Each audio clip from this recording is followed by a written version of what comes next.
Severe जो setback है वो पहले ही लग चुका है। तो लेकिन ये जो बौखलाहट जिसकी आप चर्चा कर रहे हैं वो जरूर वो उनके अंदर है, लेकिन मेरा ऐसा मानना है कि इस्लामिक रिजीम के जो एग्जिस्टिंग जो रिमेनिंग लीडरशिप है उसके पास ज्यादा ऑप्शंस नहीं है। और कल यूनाइटेड स्टेट्स ऑफ अमेरिका के राष्ट्रपति डोनाल्ड ट्रंप ने जो मैसेज 8 मिनट का जो वीडियो जारी किया उसमें उन्होंने स्पष्ट रूप से ये कहा था कि यदि ईरान की जो इस्लामिक रिजीम है और पर्टिकुलरली जो इस्लामिक रिवोल्यूशनरी गार्ड कॉर्प्स यानी IRGC के जो कमांडर्स हैं या जो इसके सैनिक हैं, ईरान की सेना के जो सैनिक हैं, उनके सामने दो विकल्प हैं। एक पहला कि वो सरेंडर कर दें, अपने जो आर्म्स जो है वो ले डाउन कर दें, और यदि वो ऐसा करते हैं तो राष्ट्रपति डोनाल्ड ट्रंप ने ये भी कहा था कि उन्हें फुल इम्यूनिटी दी जाएगी और उन्हें किसी तरीके से क्षति नहीं पहुंचाई जाएगी। लेकिन यदि उन्होंने कन्फ्रंटेशन का रास्ता अख्तियार किया, यदि अभी भी वो अमेरिका और इजराइल नहीं सर, लग नहीं रहा ना। अभी इसी बीच जानकारी ये मिल रही है कि खामनेई की मौत के बाद अब ईरान का बड़ा हमला एक और सामने आ गया। बहरीन के 5 स्टार होटल पर हमला कर दिया है। बहरीन में क्राउन प्लाजा मनामा पर यह हमला किया गया है। जानकारी मिल रही है इस वक्त बहरीन में क्राउन प्लाजा मनामा पर ईरान ने हमला कर दिया है। ये 5 स्टार होटल है। संजय सर, लग तो नहीं रहा इस मूड में ईरान की वो संजीव सर ये जो ईरान की इस्लामिक रिजीम का जो रिस्पांस है वो अगर इसी तरीके से वो करते रहे तो जाहिर है कि वो अपने लिए और भी भारी मुसीबत मोल लेंगे। जैसा कि मैं डोनाल्ड ट्रंप के स्टेटमेंट को जिक्र कर रहा था कि उन्होंने 2 ऑप्शंस दिए थे, एक सरेंडर का ऑप्शन और दूसरा सर्टेन डेथ को फेस करने का ऑप्शन। और जिस तरीके से पहले दिन ही जो आयतुल्लाह खामनेई हो, रक्षा मंत्री हो, अनेक जो टॉप कमांडर्स हो एलिमिनेट किए जा चुके हैं, इसी तरीके का अगर अभी भी ईरान अप्रोच अगर दिखाएगा तो उसके जो रिमेनिंग लीडरशिप है उसको भी वो समाप्त। जी अपना सवाल दोहराएं। मैं कह रही हूं सर, अब अगर 5 स्टार होटल पर यह अटैक किया गया है संजीव सर, तो सीधा सीधा आम लोगों पर यह हमला है। बहुत ही ज्यादा इसको मैं कहूंगा ब्लंडर ओवर ब्लंडर्स ईरान की इस्लामिक रिजीम कर रही है। अभी तक तो अमेरिका और इजराइल के साथ ही उसकी शत्रुता बिल्कुल ठीक है संजीव सर, हम दोबारा आपका रुख करेंगे। जिस तरीके के हालात बने इस खबर पर नजर बनी हुई है। और इस बीच बड़ी खबर आपको बता दें, ईरानी राष्ट्रपति पेज़ेश्कियान का स्टेटमेंट सामने आया है। जवाबी कार्रवाई करेंगे ये उनकी तरफ से कहा गया है। दुश्मन से पछतावा करवाएंगे पेज़ेश्कियान ने कहा है। हत्या, खामनेई की हत्या बड़ा अपराध है। तो आप देखिए ईरान अब गुस्से में है क्योंकि ईरान के सुप्रीम लीडर खामनेई की मौत हो गई है। कल उनके दफ्तर पर जानकारी ये मिली कि जो हमला किया गया था उसी में उनकी जान चली गई। अब ऐसे में गुस्सा सामने आ रहा है ईरान का। इससे पहले ईरान की सेना की तरफ से कहा गया कि इतिहास का सबसे बड़ा हमला आप करेंगे। और अब ईरान के जो राष्ट्रपति हैं पेज़ेश्कियान, उनकी तरफ से कहा गया है, वो ये कह रहे हैं कि अब हम जवाबी कार्रवाई करेंगे और दुश्मन से पछतावा करवाएंगे। बिल्कुल, तो ये बड़ी खबर आपको बता रहे हैं और दुश्मन से पछतावा करने की बात पेज़ेश्कियान की तरफ से कही जा रही है। यानी कि अमेरिका और इजराइल का कहीं ना कहीं वो जिक्र यहां पर कर रहे हैं कि बड़े हमले करेंगे। कल से ही ये जो रूप यहां देखने को मिल रहा है ईरान का, वो आप समझिए कि हालात किस ओर जा रहे हैं। तमाम ऐसे देश हैं जिसको एक साथ निशाना बनाया, चाहे कतर की बात कर लीजिए आप, यूएई की बात कर लीजिए आप, ये तमाम वो देश हैं जिसे निशाना बनाकर अमेरिकी बेसिस पर हमला करने की कोशिश की गई।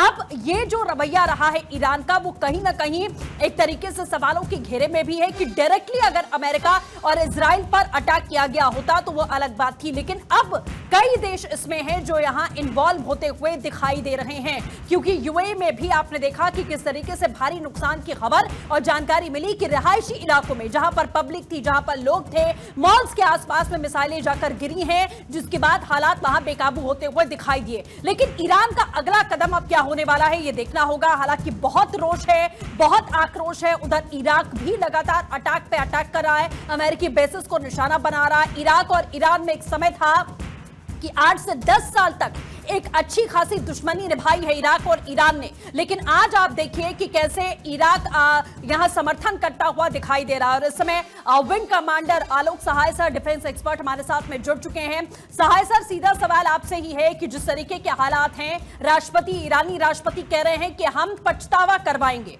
एक बड़ा अपराध यहां पर किया गया है अमेरिका की ओर से। फिलहाल ये तस्वीरें आपको हम दिखा रहे हैं, ये तस्वीर आपको ईरान की हम दिखाने की कोशिश कर रहे हैं कि किस तरीके से वहां पर इस समय हालात है। एरियल शॉट्स है ये, जिसके जरिए अभी हालात देखिए। दुबई की तस्वीर है फिलहाल। ईरान में तो आप देख ही रहे हैं कि हंगामा मचा हुआ है, लेकिन दुबई में, क्योंकि दुबई का ही जिक्र प्रीति हम कर रहे थे कि वहां रिहायशी इलाकों में कैसे हमले किए गए, लेकिन फिलहाल आप देखिए वहां पर भी पूरी सड़कें इस समय सुनसान पड़ी हुई हैं। बिल्डिंग्स एक तरीके से माना जा रहा है खाली है, क्योंकि सभी को कहा गया है कि फिलहाल आप सुरक्षित रहिए, अपने घरों में रहिए। इंटरनेशनल एयरपोर्ट के पास, क्योंकि दुबई में बहुत बड़ा हमला हुआ, दुबई मेट्रो स्टेशंस के पास धमाके हुए, ऐसी जानकारी मिल रही है। अब सड़कों पर सन्नाटा पसरा हुआ है। कुछ गाड़ियां जरूर यहां पर दिख रही हैं, लेकिन रोज की तरह जिस तरीके से भारी भीड़ यहां पर नजर आती है, गाड़ियां रफ्तार भरती नजर आती थी, उस तरह की तस्वीर तो फिलहाल नजर नहीं आ रही है। भारत 24 पर ये एक्सक्लूसिव तस्वीरें हमने आपको दिखाई और सबकी नजरें आप आखिर ईरान पर आकर टिक गई हैं कि क्या वाकई ईरान कोई बड़ा हमला करने वाला है, क्योंकि ईरानी सेना की तरफ से कहा गया है कि हम इतिहास का सबसे बड़ा हमला करेंगे। दुख जताया गया है IRGC की तरफ से, और अब ऐसे में IRGC ने यह भी कहा कि हमने एक महान नेता खो दिया है।